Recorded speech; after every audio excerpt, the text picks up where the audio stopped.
Retornamos com o Jogo do Poder hoje com o deputado Luiz Sérgio, do PT do Rio de Janeiro, contando com a presença do jornalista Walter Diogo. Walter, você deixou uma pergunta ao deputado Luiz Sérgio. Deixei, sim. É que esse cerco da imprensa, o presidente Lula e a presidenta Dilma, que é até maior o cerco, né, é procedente de um ódio pela derrota eleitoral ou é também uma fragilidade do governo que não sabe se relacionar com a imprensa, porque ela tem todos os veículos de comunicação contra. No momento, não tem essa justificativa. O que justificativa não tem, a não ser o medo de que o presidente Lula possa voltar em 2018.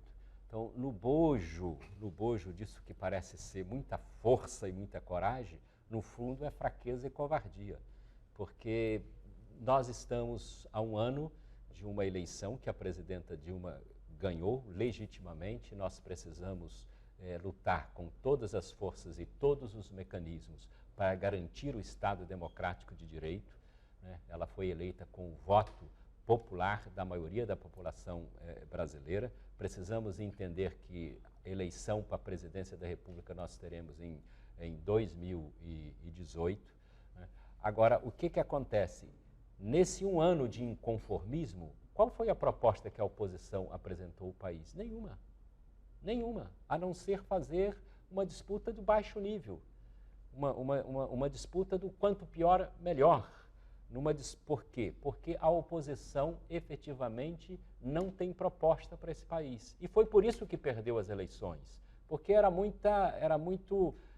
baixo nível, mas não tinha de concreto uma proposta a apresentar à sociedade brasileira. Então, o que aglutina é proposta, são objetivos claros. E hoje o que nós vemos é uma oposição torcer para o quanto pior, melhor. Isso não é bom para o trabalhador, isso não é bom para o empresário, isso não é bom para o país, isso não é bom para ninguém, a não ser por aqueles que, pelas vias democráticas estabelecidas, do debate, das ideias, foram derrotados 4 vezes e não se conformam com a derrota. Deputado, como é que o senhor está vendo a situação do presidente da Câmara, deputado Eduardo Cunha? Ele inicialmente negou que aquelas contas pertencessem a ele, que não tinha dinheiro no exterior. Agora ele disse que está num trust, que ele colocou o dinheiro num trust, portanto ele é beneficiário desse trust, mas não é o proprietário, mas de certa maneira ele reconhece que o dinheiro é dele, porque ele pode dispor daqueles recursos.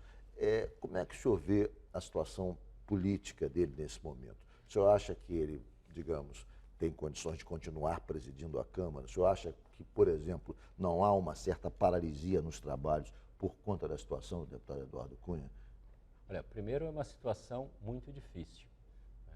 Segundo, não há paralisia. A Câmara tem... Não, mas repara, questões importantes. A questão da CPMF ficou para o ano que vem. A DRU, a desvinculação da Receita da União, também não foi votada. Ou seja, os temas importantes não estão avançando. Mas em relação à DRU, esse debate está ocorrendo e a constitucionalidade já foi aprovada na Comissão de Constituição e Justiça. Então, a disputa política acirrada, muito forte, tem emperrado a pauta na Câmara dos Deputados. Isso é lamentável porque nós precisamos, todos viram que era importante fazer os ajustes. Esses ajustes precisam de aprovação no Parlamento para que nós possamos devolver à sociedade brasileira uma situação mais estável do ponto de vista econômico, e isso está emperrado, um pouco emperrado o senhor acha no que Parlamento. Isso tem a ver também com a situação do deputado Eduardo Cunha? Esse emperramento se deve, em grande parte, à radicalização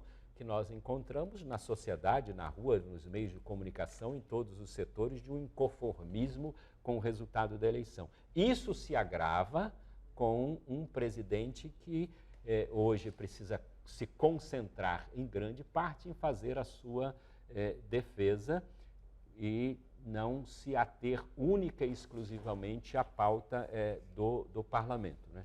E é uma situação extremamente difícil. Ele terá o seu direito de defesa na Comissão de Ética, que é o fórum adequado para se debater essas coisas, então não dá, nesse momento, para se fazer um pré-julgamento da situação. Vamos aguardar a defesa aqui ele vai fazer na comissão de ética para podermos chegar a uma conclusão se isso é o suficiente ou não. Acha que a Procuradoria-Geral da República pode pedir o afastamento dele? Eu acredito que o Procurador-Geral da República, na minha convicção, não deve pedir o afastamento, porque isso seria uma ingerência direta política em um outro poder. Como há um processo já aberto na Comissão de Ética da Câmara dos Deputados, eu defendo que esse seja o fórum adequado para ele se defender e, inicialmente, para se julgar procedente ou não a sua defesa. E depois o plenário irá se manifestar. Mas, deputado, essa operação da comissão vai levar muito tempo.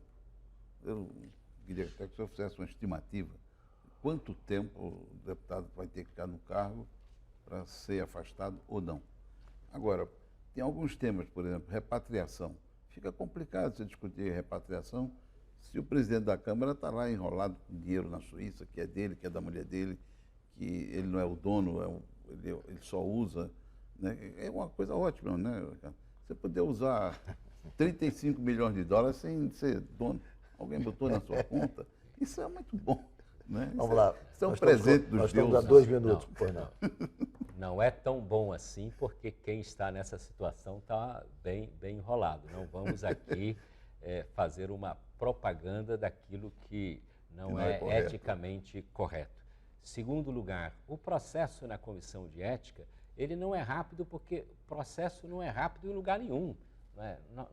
Não dá para prever, por exemplo, quantas pessoas ele vai relacionar como testemunha, se o relator vai querer ouvir todas essas testemunhas que ele vai apresentar, se o relator vai querer ouvir uma ou duas vezes o próprio Eduardo Cunha. Então, um processo é sempre algo que não é na agilidade que nós gostaríamos que fosse. Você nunca encontra ninguém satisfeito com o prazo de um processo. Me corrija se eu estiver errado. O senhor acredita que a força e o poder do deputado Eduardo Cunha, nesse momento, advém da sua indecisão? Ou seja, o dia que ele decidir pró ou contra o impeachment, ele, no dia seguinte, ele perde força para continuar no cargo. Ou seja, todo o outro lado insatisfeito passa a combatê-lo ferozmente e no dia seguinte ele cai. Concorda ou não, deputado? Não é bem assim. O Eduardo Cunha é o presidente da Câmara que tem uma relação grande, uma relação muito efetiva com muitos parlamentares. E a sua força vem daí. E essas pessoas que são partidários dele têm sido muito leal e fiel a ele e continua dando essa sustentação. Essa questão política é uma questão relativa principalmente à oposição. A oposição, o PSDB, principalmente, vinha dando uma sustentação ao Eduardo Cunha, buscando que o Eduardo Cunha iniciasse o processo de impeachment. Eu acredito que o Eduardo Cunha deva pensar que se ele atende ao PSDB, o PSDB abandona ele na primeira esquina, então ele também perde um pouco que é a carta que ele tem na mesa. Mas isso são suposições, não são fatos que você possa materializar como concreto. Deputado, muito obrigado pela entrevista. Eu que agradeço. Foi um prazer enorme recebê-lo aqui mais uma vez. Eu que agradeço. Muito obrigado também, Walter, por ter vindo ao Jogo do Poder mais uma vez, participado dessa entrevista conosco. E obrigado a você que nos acompanhou de casa até agora. O Jogo do Poder tem um novo compromisso com você no próximo domingo, às 11h15. Eu espero você. Muito obrigado pela sua audiência e até lá.